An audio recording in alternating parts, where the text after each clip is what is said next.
Naruto universe is way bigger than you think it is. In fact, the Naruto universe may be one of the largest anime universes in all of shonen anime. See, outside of the fact that the Naruto universe is comprised of 5 major ninja villages that have their own surrounding nations, and dozens of other smaller villages with their own countries, the Naruto universe extends far beyond just its planet, because the universe that the Naruto planet and all of its surroundings exist in is just one of the 16 plus universes in Naruto's story. But what are these 16 plus universes? How do they work? Who do they belong to? Well, today we're going to be answering all those questions and a whole lot more, because today we're talking every universe in Naruto explained. But before we get to explaining anything, guys, please, for me, like this video, subscribe to the page, and hit that noti bell. And if you're looking for one additional NC Hammer 23 video every single week, guys, you can go ahead and find my Naruto reaction series using the 4th wall link in my description below. We're halfway through Naruto and Neji, and things are ramping up. Before we go any further with that, today I want to talk to you about the sponsor of today's episode,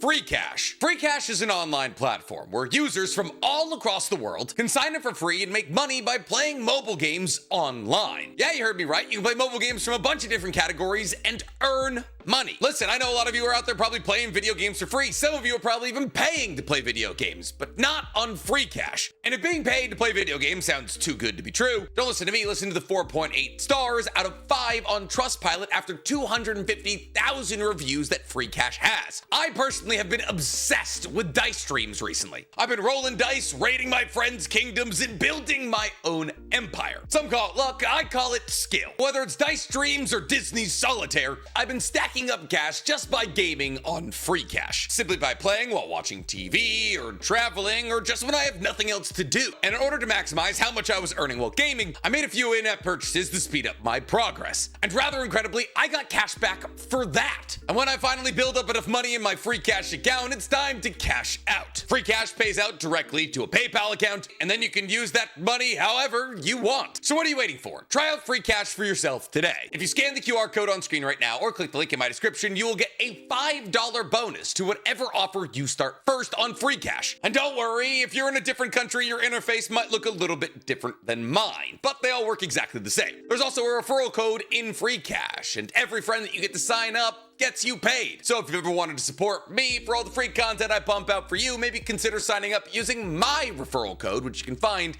in the link below. So there's no real chronological way to approach all 16 of the universes that we know exist in the Naruto story. I mean, I guess hypothetically we could go through all the universes in chronological order of when they were introduced, but that's a lot of work that's not worth doing. So we're just gonna go over all the dimensions in the order that I thought of them. And thus, let's open up this list talking about the dimension we see by far and away more than every other dimension in the Naruto story, Naruto's dimension. See, this is an aspect that a lot of people don't think about when thinking about the multi-dimensionality of the Naruto universe. But the Naruto universe is vast. See, even before space-time ninjutsu and the idea of hopping between dimensions to try and maximize how many planets, chakras you can consume was introduced, in the earliest iteration of Kaguya's backstory, we were told that she and other Otsutskis would cross the universe that Naruto existed in, looking for planets where divine tree seeds had fallen from the stars. And this is an important piece of information, because it tells us that the Otsutskis, even within confines of just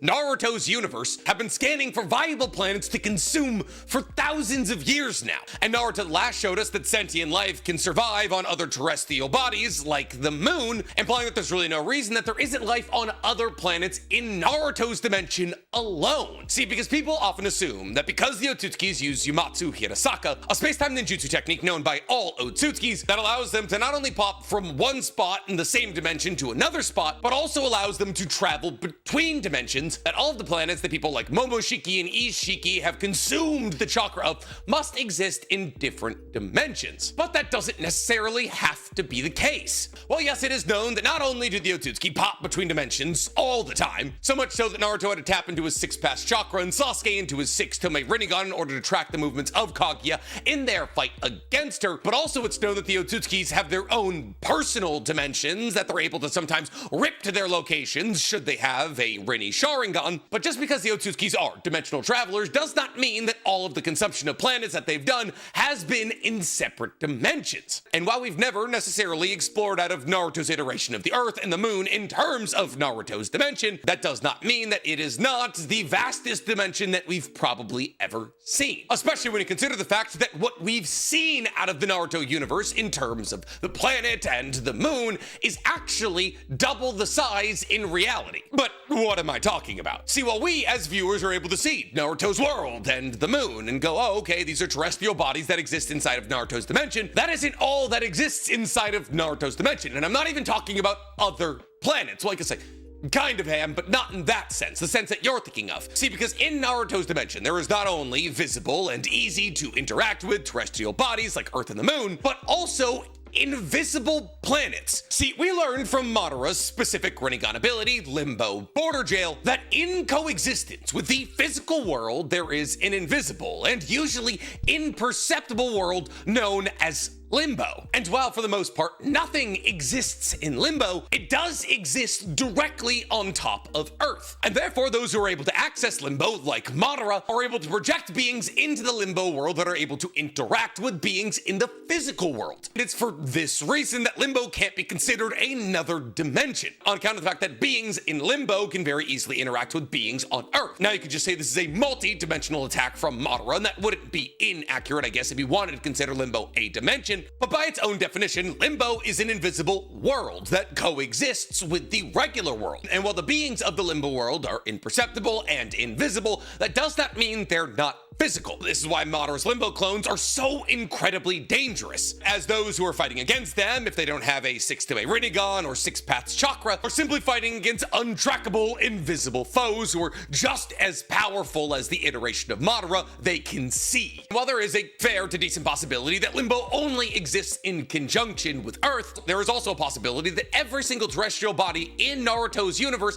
has its Limbo equivalent, meaning that every world is technically 2 worlds, one visible and one invisible. That's pretty much everything we know about Naruto's dimension. So let's take our next step out of Naruto's world, into nothing. But what do I mean when I say nothing? Well, yes, we've set the precedent that Naruto's dimension exists, and it's the biggest dimension that we've seen in the entirety of the Naruto story. And on top of that dimension exists Limbo worlds, or a Limbo dimension if you want to consider them parallel dimensions. However, if you wanted to get outside of the bubble that was Naruto's dimension and go to any other dimension, you need to travel through physical space and time. But not all dimensions are connected. In fact, no dimensions are connected. Dimensions in the Naruto universe exist as essentially bubbles that do not touch, and therefore in order to get to another bubble you have to travel through something known as the dimensional void. But what is the dimensional void? Well, as I said earlier, it's nothing. It's kind of like what happens when you try and stack a bunch of circles next to each other. There's going to be gaps between those circles, and well, in our universe, those gaps are just filled with air. And those circles are dimensions, those gaps are nothing. A place where no matter, no oxygen, no sentient beings, nothing exists. But if nothing exists in these dimensional voids, then why do we know that they exist? Well, because dimensional voids are the very idea that summoning jutsus are built off. See, summoning jutsus, like summoning techniques or flying Raijin, happen instantaneously. There is no travel time, it is not the speed of light. The second you do it, it happens. But how? How can something happen instantaneously? How could Minato jump to the other side of the planet, not in milliseconds or nanoseconds, but instantaneously? Well, because essentially summoning techniques are kind of like wormholes. However, rather than traveling to 2 different points in space-time through something that connects them in a folded part of space-time, that wormhole is nothing. And therefore, if the space between point A and point B is nothing, well then you were always there to begin with. And therefore, the reason that Minato and all other summoning techniques are able to travel to other places, regardless of their distance, instantaneously, is because rather than traveling through the Earth or around the Earth, they travel through the dimensional void through point A to point B. B. Therefore, as there is nothing between point A and point B, technically that travel can happen instantaneously. So when people ask you who's the fastest character in all of Naruto, well, you can argue things like reaction time. When it comes to sheer ability to travel far distances quickly, it will always be somebody who can use Flying Raijin, because anybody who's using Flying Raijin technically has infinite speed. They can jump to a mark 10 feet away as fast as they can jump to a mark millions of miles away, and that is infinite speed. But Nick, would you still have to travel through these dimensional voids in order to get to the pocket dimensions controlled by people in Naruto's dimension? Yes, you would. Because while pocket dimensions, which are usually much smaller than all of the other dimensions that we're going to talk about today, they still exist separate from Naruto's dimension. Space-time ninjutsu of some sort or another is required to get to them. Just because they're controlled by somebody in Naruto's dimension does not mean that they are not outside of Naruto's dimension. But since we're talking about pocket dimensions controlled by people in Naruto's dimension, let's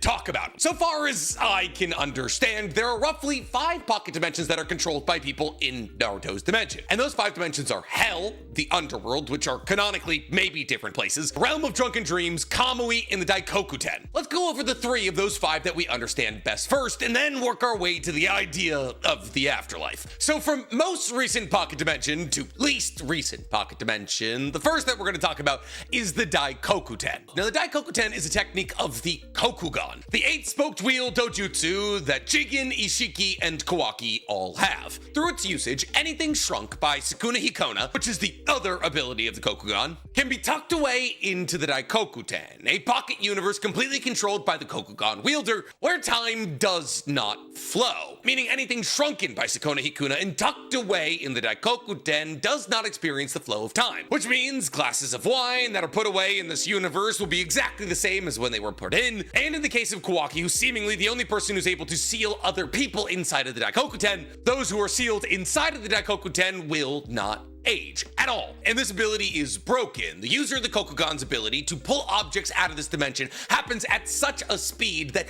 even dual EMS Sasuke was unable to track its movements, as obviously was clearly depicted when we saw both Jigen and Ishiki able to pull chakra rods out of the Daikokuten with such speed that he was able to launch them at Naruto and Sasuke before they could react, piercing the body of a man wielding a 6-toei Rinnegan and another man using 6-path Senjutsu. Now the next pocket dimension we're going to talk about functions pretty much in the exact same way as the Daikokuten, except time flows there. Because the next pocket dimension we're going to talk about is the Kamui dimension. See, the reason that the Kamui dimension is nearly identical to that of the Daikokuten is because it's a dimension entirely built around the idea of teleporting things to it. See, while you can only place things shrunk by Sukuna Hikona into the Daikokuten, Kamui dimension is slightly different. While yes, only things affected by Kamui are placed into the Kamui dimension, pulling things out of the Kamui dimension is a bit more complicated than putting them in. See, the Kamui dimension is a pocket dimension, like the Daikokuten. However, control over the Kamui dimension comes through the medium of 2 eyes, not just 1. With 1 eye having the ability to place things outside of the user's body into the Kamui dimension, and the other eye having the ability to pull the user's body or parts of the user's body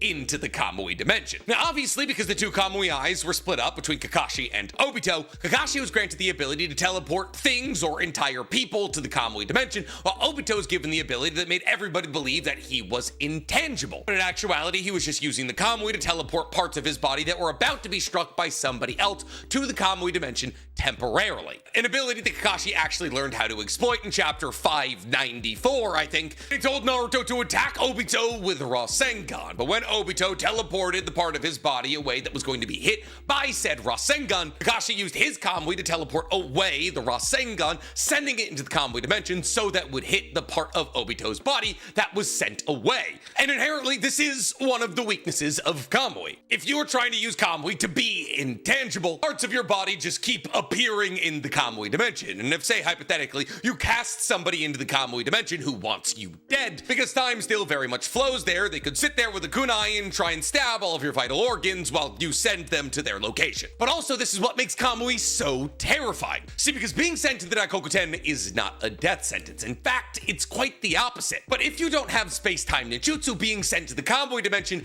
absolutely is, as it's a void dimension that people like Obito or Kakashi have complete control over. And so long as you don't stab their heart when they pop it into there to avoid a fatal incoming attack from somebody else in the real world, that person without food or water will just die in a couple of days. But that's not the only ability of the Kamui dimension. See, the Kamui dimension as it is, a separate dimension from Earth's dimension, exists outside of the confines of Earth's dimension. And therefore, in order to travel to the Kamui dimension, you have to travel through space and time. Because of this, those who are able to teleport themselves into the Kamui dimension can teleport themselves out of the Kamui dimension anywhere on Earth they want to be, as is often seen from Obito, who will use the Kamui to teleport himself and usually Sasuke, who's gotten himself into a situation he can't get out of by himself, away from the conflict, and then back in some other location that's safe. And therefore, because Kamui is able to give the user control through the dimensional void, they're effectively able to use the Kamui like flying Raijin, but with more steps. Evidenced by the fact that we saw Obito in the battle against Kaguya link up his Kamui to her Yamato Hirasaka, allowing for him and Team 7 to follow her as she hopped through dimensions. Something that we now know Flying Raijin is able to do on account of the fact that Boruto can use Flying Raijin to travel from his dimension to the Cara dimension, which we'll talk about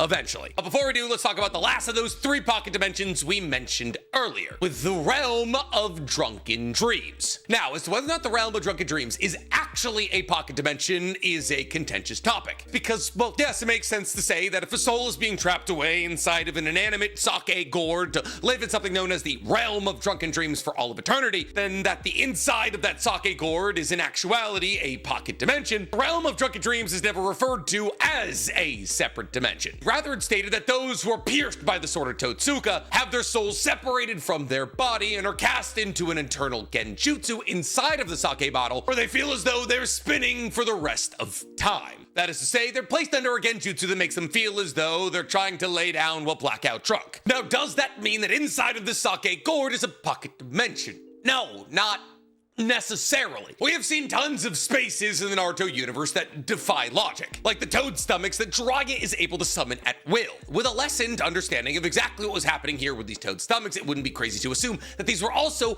pocket dimensions controlled by Jiraiya. But no, they're not. They're just toad stomachs that Jiraiya can either jump to or summon to his location. So it's a possibility the sake gourd that the sword of Totsuka is dipped into is in actuality just a chakra construct controlled by Itachi. And therefore, so long as Itachi and his chakra exist, this space where souls are cast into an infinite genjutsu also exists. And therefore, on account of the fact that Itachi's chakra is from Earth's dimension, the realm of drunken dreams may not be its own dimension. But honestly, I'll leave it up to you as to whether or not you want the realm of drunken dreams to be a dimension or not. But since we're talking about fates worse than hell, let's talk about canonical hell. All 2 of them. See, because, yeah, the Naruto universe might have 2 canonical hells, as the Naruto universe not only has a confirmed underworld, but also a guy known as the King of Hell and real-life Shikigami. So let's piece this together. First, let's talk about the place that we know exists, the underworld. The underworld was a concept, or a separate dimension that was introduced over the course of the early days of Boruto's anime.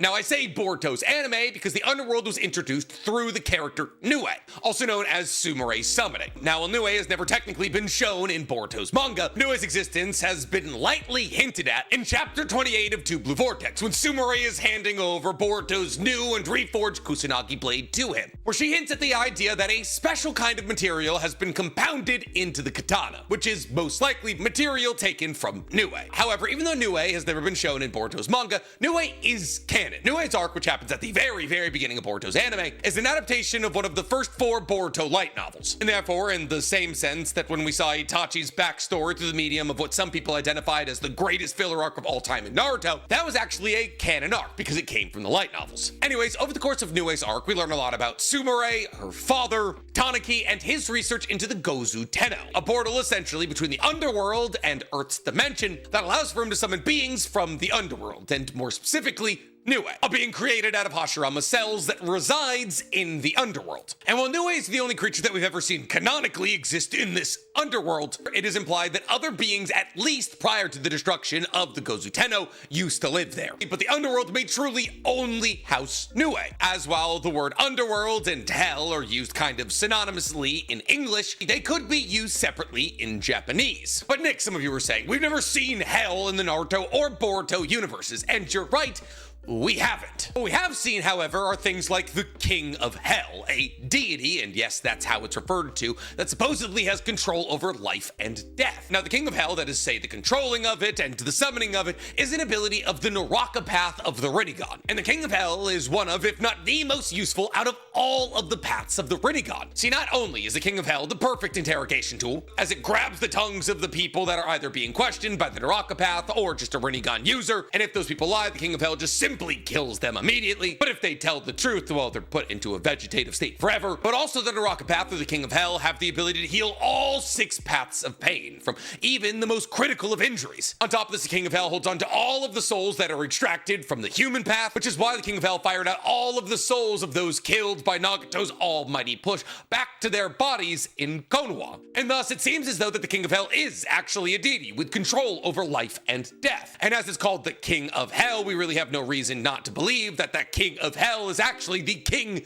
of Hell. Tie that into the fact that very early on in Naruto, we see Hiruzen use Reaper Death Seal, which summons a real-life Shikigami that he makes a contract with in order to pull the souls out of Tobirama, Hashirama, and half of Orochimaru and drag them into that Shikigami's stomach. But where does that god of death usually live? Well, according to most Japanese tellings of Shikigamis, they live in hell. And thus, not only do we have a King of Hell, but we also have a god of death that usually lives in hell. And therefore, it stands to reason that the canonical existence of hell in Naruto isn't the craziest idea, especially when you consider that 2 other forms of the afterlife also exist in Naruto. Now, is that hell we're talking about just the underworld?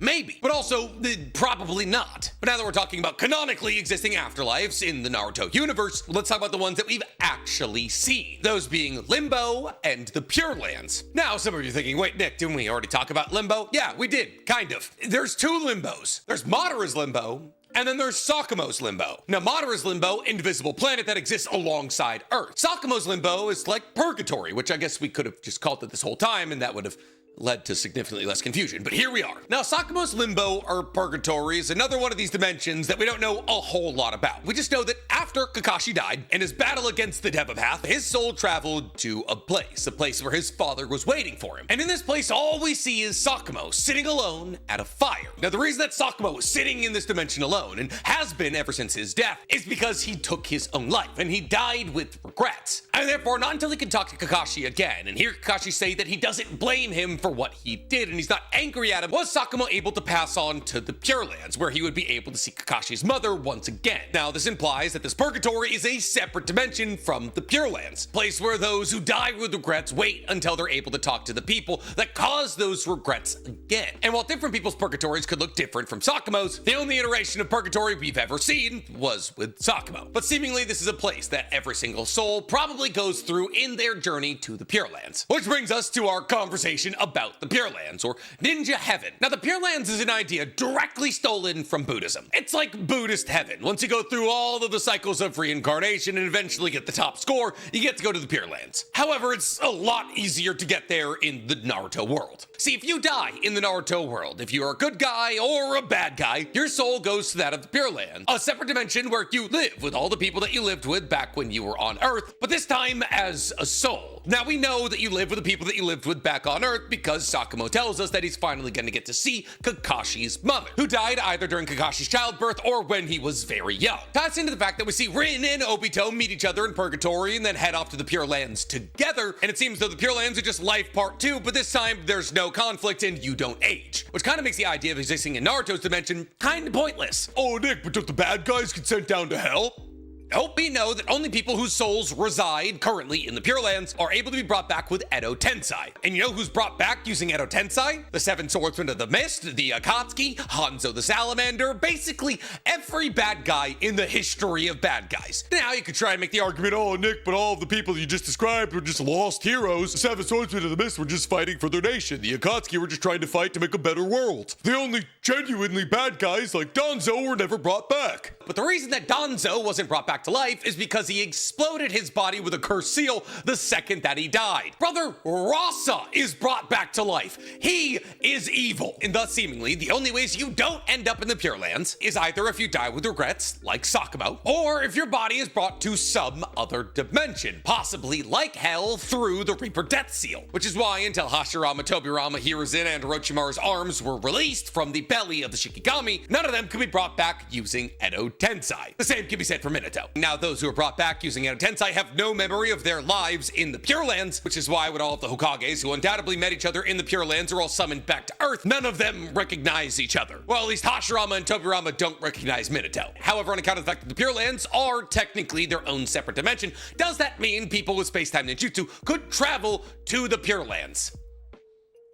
Maybe? It's not a bad question. However, on account of the fact that it's people's souls living in this dimension, even if people did travel to the Pure Lands using space-time ninjutsu, there's a possibility that they wouldn't be able to see or interact with anybody, kind of like Limbo. There's also the possibility that Hagoromo, as he is the steward of the Pure Lands, specifically ensures that nobody outside of the souls of the deceased from Earth are able to make it to the Pure Lands. But like with so many of these dimensions, the answer to all those questions is...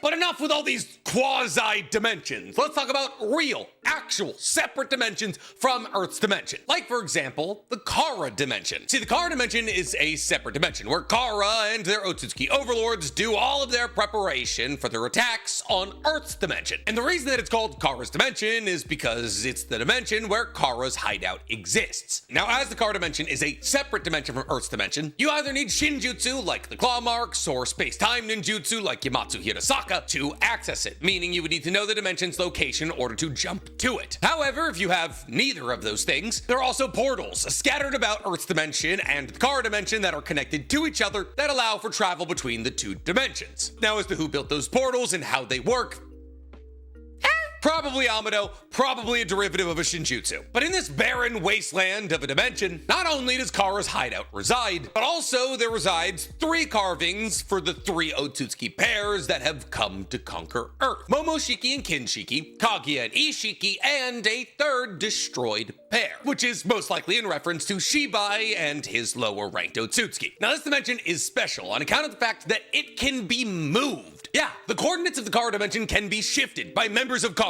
in order to ensure that people with space-time ninjutsu cannot find it. Now, this is mostly because of the space-time ninjutsu afforded to people like Boruto because of his Jogan or Karma wielders, or Sasuke's space-time ninjutsu that he has through the medium of the 6 Tomei Rinnegan. And therefore, finding the Cara dimension without access to the Cara dimension is incredibly difficult, especially now that after Ishiki's death, Code destroyed all of the space-time gates that connected the Cara dimension to Earth's dimension. But this idea of being able to move Kara's dimension isn't technically the only time we've ever seen a dimension move. In fact, this has been a concept that's been around since the battle against Kaguya, which brings us to our final 6 dimensions. See, Kaguya and presumably all Otsutskis have access to their own personal dimensions. Dimensions that they either created or found that they and they alone have access to. And the way that Kaguya uses her personal dimensions is still, to this day, one of the most impressive things we've ever seen. See, with Kaguya's ability Ama no Minaka, which is channeled through her ready Sharingan, she is able to replace her current surroundings with that of a personal dimension. That is to say, rather than teleporting herself and somebody else maybe to a different place in space-time, Kaguya is able to grab other dimensions and pull them to her current location, something that she and she alone is able to do. Now, should you be somebody who doesn't get caught up in Ama no Minaka, you will simply watch Kaguya and all of those she pulled in with her disappear. As while they are still technically existing in the same spot in space-time, they've been teleported to a different dimension that is now on top of the previous dimension. Like a reality marble, if you shall. Now, to all those affected by Ama no Minaka, it'll feel as though they were teleported to another dimension, because objectively they kind of were, but also because while they maintain their relative position to Kaguya in this new dimension, the geography of the new dimension doesn't have to match the geography of the previous dimension, which Kaguya uses to her advantage. As she, so far as we understand, has 6 dimensions to choose from. Her lava dimension, her desert dimension, her ice dimension, her acid dimension, and her gravity dimension, which are all exactly what they sound like, with the only slightly possibly confusing dimension being the gravity dimension, which is just a dimension where the ground is made out of sharp pyramids and the gravity is so strong that even people like Naruto and Sasuke cannot move. Now, all these dimensions are tied together through Kaguya's core dimension, a dimension in which Kaguya recovers incredibly quickly on account of the fact that while in this dimension, she is constantly absorbing chakra from those under the effects of infinite Tsukiyomi. However, it is also in this core dimension that Kaguya was sealed into a newly created mood alongside Black Zetsu by Naruto and Sasuke. And while at that moment in time it didn't kill Kaguya, according to the data book that came out after Kaguya was sealed, it did kill her. So is Kaguya alive? And with that, that is every single dimension that we canonically understand to exist in Naruto explained. Well, yes, there has been some hints at the idea of other universes that belong to other Otsutskis existing, as some people believe that Momoshiki's planet that's filled with decrepit chakra trees is another universe, and others believe that the snowy area that Sasuke fought against Momoshiki and Kinshiki at was also another dimension. We really have no way to confirm as to whether or not those were different planets or different dimensions, and therefore they weren't worth mentioning for the purposes of today's video. But I'm curious to hear from you guys. Did you learn about anything new from the Naruto universe today? And if you did, what was it? Tell me in the comments below, and while you're down there, please, for me, like this video, subscribe to the page, and hit that noti bell. Now, if you'll excuse me, I'm gonna go see where my car's radiator is leaking from.